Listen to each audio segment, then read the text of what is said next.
morning, or depending on when you're watching this, good afternoon, good evening, or good night. My name's Ross, and as always told, out of Voice of Radio. So today we need to have a little bit of a look at the most expensive special illustration rares that are coming around in the Pokemon TCG, and I'm talking about the entire Scarlet and Violet era from Scarlet and Violet base onwards. But I am going to warn you about something here. There is a real bias towards the more recent sets. Like, as an example, Scarlet and Violet base, that's Scarlet and Violet 1. Scarlet and Violet Obsidian Flames, that is set 3. And Paradox Rift, that is set 4. None of those have any spots on this list. One of the first 4 main expansions ends up having one card on this list. That's it. Whereas if we look at the last 2 sets, Twilight Masquerade and Shrouded Fable, fully half of the list is taken up with these 2 sets. So there is a real bias towards more recent cards, which shouldn't really surprise you. There's more hype here. They tend to, really go down after a while, I think is fair to say. So with all of that borne in mind then, what comes in at number 10? Well, first I want to show you number 11, which is Iron Crown from Temporal Forces. Comes in at $60, which is respectable, and there's a bit of a gap between this and the next few, so I think it does deserve to be mentioned on the list at least quickly. And what we've got here is it's still the future version of Cobalion, which is pretty cool. But it's also just a really playable card. Like, it was more hyped at the beginning because people thought it was going to be, these future box decks were going to be potentially amazing. And they have proven to be very good. And we got cool artwork, very good card, moderately popular Pokemon, $60, sounds about right. In at number 10, we've got Iono. This is the lone representative from the first 4 expansions. The first year of Scarlet and Violet, this is the lone representative. But we got Iono. It's coming in at $70. It is a very popular character. Everybody loves Iono. But also, we're talking about a real staple card here, right? We're talking about a card which gets played in almost every deck. And honestly, looking at this makes me just remember how awesome Pokemon Sweets is, and then make me remember that I'm going there in a day or 2, and I'm going to get some Pokemon Sweets, and it's going to be awesome. I don't have this card, though, which is a little bit sad, but it's a beautiful card, and it comes in at number 10. In at number 9, we got Fezandipiti from Shrouded Fable, the brand new set, currently coming in at $70. Although, again, please do remember that when we're talking about these new ones, there is a very good chance that over time, we are going to see these fall a fair bit. But I'm not sure that counts for Fezandipiti here. Like, don't get me wrong, I expect it to fall. Obviously, it's going to fall. But the thing is, this is a redonkulously playable card. I personally like the artwork. I'm not saying everybody has to. But Fezandipiti lets you draw 3 cards if one of your Pokemon was KO'd by your opponent in the previous turn. And I'm just saying this is a very, very good card. And this is the coolest version of it. I expect us to see a redonkulous amount of play. Now, in at number 8, we've got Raging Bolt, the second and unfortunately final one that we're going to see from Temporal Forces. This is coming in at about $80, and this is one of my favourites. In fact, honestly, of all the ones on the list, this might actually be my literal actual favourite.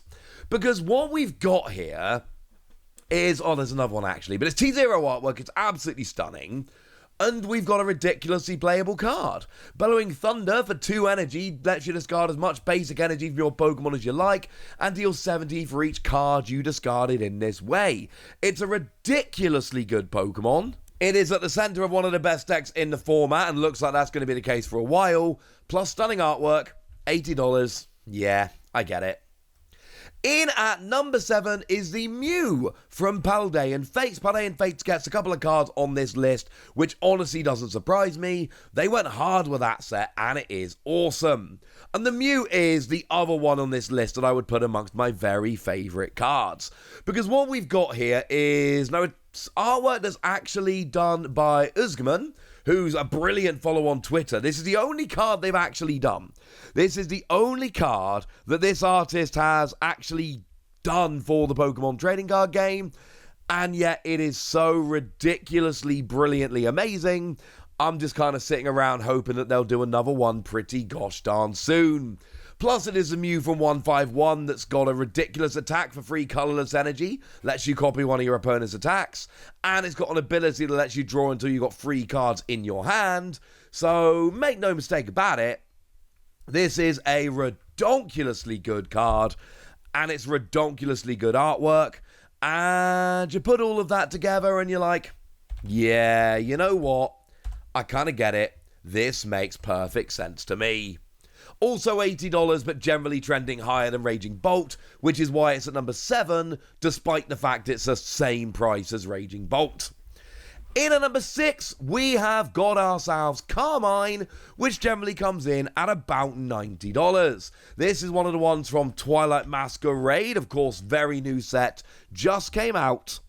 And this one to me seems too high. This to me seems like one which I think over time we are going to see dropping down quite a bit. Could be wrong, but this one just strikes me as too high at the moment. And I'm not saying it's not a cool card. It absolutely is a cool card. It sees a bit of play. You get to discard your hand and draw 5, which isn't good, but you get to do it on your first turn of the game going first, which makes it good. And Carmine is quite popular and the art's quite lovely, but I still don't think it's good enough to be this high on the list, I mean. In at number 5, we've got the Perrin from Twilight Masquerade, which is coming in just a smidge higher at $95. And Perrin is not a particularly good card. Like, I like that you can put 2 Pokemon from your hand back into your deck and go and search for 2 other Pokemon. That's cool and it seems really good. But I've seen I've seen so many deck lists since this set came out in Japan, and this is just not a card which is finding its way into many of them. Sorry. Now, I will say it makes an amazing pair with the Growlithe. Ghidorah did both of them, and they match up, and they're beautiful. And it's a lovely card, which I very much want. But I'm not sure Perrin as a character or this in terms of playability. I just don't know if it deserves to be this high, but right now it is. In at number 4, also at $95, but trending just a little bit higher, we've got ourselves Cassiopeia from the brand new Shrouded Fable set, which again means take it with a pinch of salt. There is a very good chance that we are going to see this one dropping a fair bit over the next few weeks. But right now it is up at around $95, and it's Penny/Cassiopeia. It's fantastic artwork. It's absolutely beautiful. Card-wise, it's fine. Lets you search any 2 cards if it's the only card left in your hand. Seeing a bit of play here and there as a one-off, but nothing too substantial. It's alright. It is fine. But this is really the character doing the heavy lifting here. Although the art here is stunning, this is probably a top 3 card for me in the list. In at number 3, we have reached the Charizard portion of this list. We've got the Charizard from Paldean Fates coming in at about $100. Now, this is the good Charizard, the one that's seeing a huge amount of play right now. One of the best decks in the format has been since it released. Worth noting that there was also a special illustration rare by the same artist, Akira Igawa, in Obsidian Flames, which didn't even get close to the list. That's like $40, and number 10 with the Iono was $70. So, yeah. This is the one that people have decided is the better of the 2, and it is right up there in terms of value. One of only 3 special illustration rares in the Scarlet Violet block, which has got up to $100 or more. It is quite impressive. Beautiful artwork, ridiculously playable. It's a Charizard. This is probably the only one on this list that I look at and I'm like, yeah, mate, this should be higher. When you combine everything, the art, the character, the playability, this by rights should be the number 1 card on the list. But it's not. It's number 3. In at number 2, we have another Charizard, this being the one from Scarlet and Violet 151. This is not the good one. It is not the playable one. But I think artwork-wise, a lot of people prefer it, and that's essentially your answer. It is the same character as the card inferred. It came out earlier, and generally speaking, earlier cards tend to drop a little bit more, because they drop over time, and it's not playable, but it's $30 higher, it's $130, so I'm going to go ahead and assume that people just like the artwork. So what does that leave at number 1 at double number 2, $260, the Greninja from Twilight Masquerade. And I've been saying for a while this makes no sense. And this is another chance for me to really put this down and go, no, this makes no sense. Like, I have told you about the top 10 illustration rares, special illustration rares, in this video. Even gave you a number 11 as a bonus pick. I've shown you cards like Charizard that are Charizard and stunning and super playable. And this is more than, this like 2.5 times that. Makes no sense. This Greninja is a card where, and I've seen this a lot in the last few years, cards, and don't get me wrong, right? This art here is clearly stunning.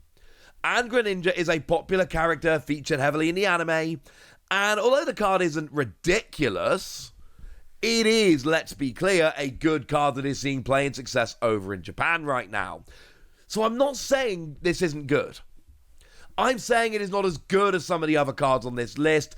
Greninja is not as popular as some of the other Pokemon and human characters on this list, and the art is not as good, or at least not that much better than other cards on this list. I cannot see anything that should put this as a $260 card, and essentially what's happened is some people have gone, yeah mate, that card's really good, let's bump it up, and they have. And then after it's been bumped up, and I'm not saying it's been deliberately bumped up, I'm saying enough people have bought and sold it higher that it got bumped up. And then once that started happening, everyone just kind of joined in. And then we ended up here. And I don't think this card deserves to be here by any stretch of the imagination. And I've explained why. But that doesn't really matter, honestly. It's here. And there we go. So there you have it. All of the special illustration rares, or at least the most valuable thereof, from Scarlet and Violet. So now it's over to you guys. Tell me what you think about all of this in the comment section. Go nuts! Be nice! And then make sure you like this video, subscribe to this channel, follow me on Twitter at TheWasi. That's where we talk about Pokemon and a whole bunch of other card games.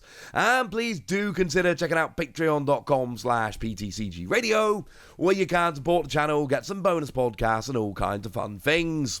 And get shoutouts on the channel like the lovely Chelsea Rose, who's been a supporter of ours for a while now and is a very lovely person. So shout out to them for the support and the loveliness. But by far the most important thing as always, look after yourselves till next time, would ya? Thank you very much for watching. My name's Ross, and you've been watching PTCG Radio.